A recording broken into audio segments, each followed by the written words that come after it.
ये देखिए बिल्कुल दोस्तों छोटी छोटी बिल्कुल फिश जो है बहुत ही प्यारी ज़बरदस्त ये छोटी छोटी फिश है।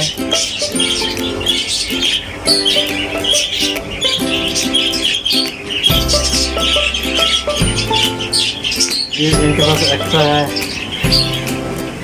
सेल, ये भी है।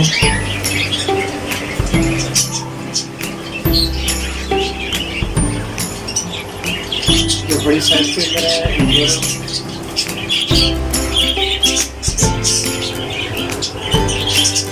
बहुत खूबसूरत फिश है। ये फिश के नाम क्या क्या है तो पता है? क्या क्या नाम है? अच्छा एक मिनट, इनके नाम क्या क्या है जरा बताएंगे? ब्लैकिश पंपकिन पैरेट और स्क्विड गोल्डफिश ज़बरदस्त। और ये वाली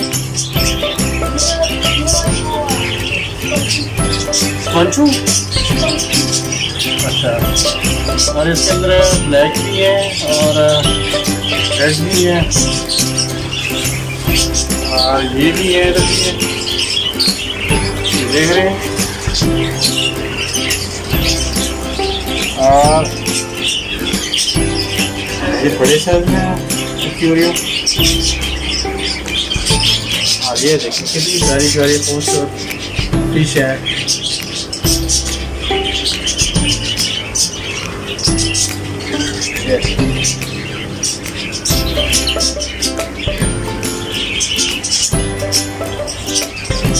और ये बिग साइज की है।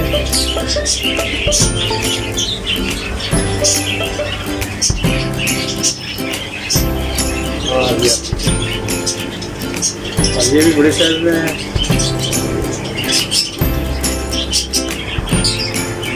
और ये छोटे साइज दोनों को एक किस्म का समुद्री बहुत ही बहुत आया हुआ। और ये लार्ज साइज में, ये सबसे बड़े साइज में बड़ा एक्वेरियम है। ये एक्वेरियम मेरा का क्या रेट है दोस्त? ये 3.5 लाख रुपए का एक्वेरियम है, फुल साइज का। जैसे बड़े बड़े आप देखते होंगे बड़े होटल्स के अंदर, बड़े मॉल वगैरह के अंदर लगे होते हैं। और ये है ब्रेड, ये ऑस्ट्रेलिया है, ये ऑस्ट्रेलिया है। और ये भी, ये सारे ऑस्ट्रेलियन है। और बाकी भी एक्सेसरीज इनके पास पड़ी हुई एक्वेरियम वगैरह के लिए। तो इनकी शॉप जो है ना डिवाइन वैगर 2 के अंदर है, एयरपोर्ट रोड पर। अगर आप लोग विजिट करें तो आए। और ऑनर का नाम है मोहम्मद तारिक साहब। शॉप नंबर क्या? 83 शॉप नंबर।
ओके बच्चे।